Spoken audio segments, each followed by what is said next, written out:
इस एहसास को जरा महसूस कीजिए। एक ऐसी सुबह जिसकी हवा में ही कुछ अलग हो, कुछ ताजगी हो।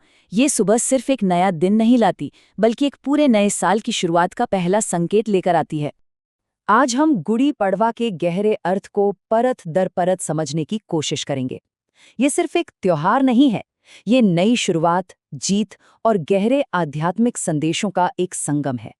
तो चलिए इस सफर की शुरुआत करते हैं। ये दिन है चैत्र महीने के शुक्ल पक्ष की पहली तिथि, मतलब प्रतिपदा, और यही दिन विक्रम संवत 2083 की शुरुआत का प्रतीक भी है, जो भारत का एक बहुत पुराना और महत्वपूर्ण कैलेंडर सिस्टम है। तो ये सिर्फ एक तारीख नहीं, बल्कि समय के एक नए चक्र का आगाज है।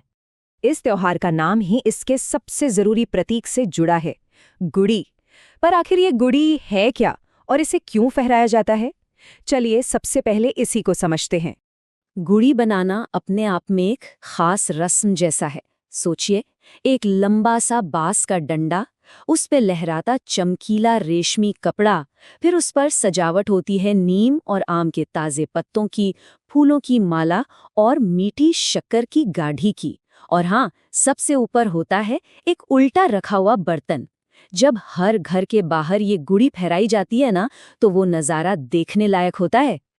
अब सबसे दिलचस्प बात है इस उल्टे बर्तन का राज।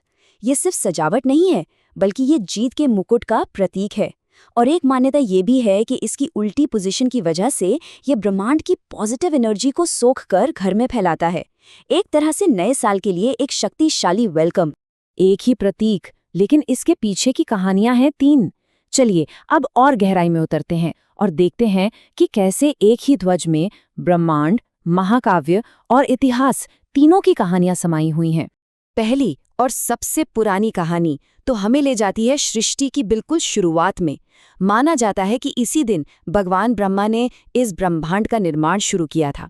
तो जब कोई गुड़ी फहराता है तो वो एक तरह से उस पहले रचनात्मक क्षण का हिस्सा बन जाता है। ये एक याद दिलाता है कि हर नई शुरुआत में सृष्टि की वही पहली ऊर्जा होती है। दूसरी कहानी हमें ले जाती है रामायण काल में। ये दिन भगवान राम के 14 साल के वनवास और रावण पर विजय के बाद अयोध्या लौटने का भी प्रतीक है। उस दिन अयोध्या वासियों ने उनके स्वागत में जो विजय के झंडे फहराए थे, आज की गुड़ी उसी ऐतिहासिक स्वागत की एक जीती जागती याद है। और तीसरी परत हमें जोड़ती है महाराष्ट्र के गौरवशाली इतिहास से। यहाँ गुड़ी को छत्रपति शिवाजी महाराज की मुगलों पर हुई जीत के प्रतीक के तौर पर भी देखा जाता है। उनकी सेना ने जो विजय ध्वज फहराए थे, ये उसी का आधुनिक रूप है जो हर साल उस स्वाभिमान की भावना को फिर से जगाता है। तो इतिहास और कथाओं से निकलकर अब हम बढ़ते हैं इस त्योहार के दर्शन की ओर, इसकी फिलॉसफी की ओर। और मजे की बात यह है कि इस दर्शन को चखा जा सकता है। गुड़ी पड़वा का असली संदेश उसके स्वाद में छिपा है। देखिए, इस दिन का सबसे गहरा संदेश छिपा है इसके पहले स्वाद में। दिन की शुरुआत होती है नीम और गुड़ के मिश्रण से बने प्रसाद से। कड़वा नीम जीवन की मुश्किलों का प्रतीक है और मीठा गुड़ जीवन की खुशियों का। ये मिश्रण हमें सिखाता है कि जीवन असल में इन दोनों का बैलेंस है और असली समझदारी दोनों को एक समान भाव से अपनाने में ही है। और हाँ, फिलॉसफी के बाद जरा खाने की बात भी हो जाए। इसमें होती है पूरन पोली, गुड़ और दाल से भरी मीठी रोटी, साथ में श्रीखंड और गर्मा गर्म पूरियां। और इस मीठेपन को बैलेंस करने के लिए होती है कटाची आमटी, एक मसालेदार दाल। ये सिर्फ खाना नहीं, ये परिवार और परंपरा का उत्सव है। चलिए अब जरा और बड़ा नजरिया देखते हैं। गुड़ी पड़वा अकेला नहीं है, ये तो पूरे भारत में एक ही दिन मनाई जाने वाली नई शुरुआत की एक बहुत बड़ी सांस्कृतिक लहर का हिस्सा है। यही तो भारत की खूबसूरती दिखती है। जो महाराष्ट्र और गोवा में गुड़ी पड़वा है, वही कर्नाटक और आंध्र में उगादी है। सिंधी समुदाय इसे चेटी चंड के रूप में मनाता है, तो कश्मीर में इसे नवरेह कहते हैं। नाम और कुछ रस्में भले ही अलग हों, लेकिन इन सबके दिल में भावना एक ही है, एक नए साल और एक नई उम्मीद का स्वागत।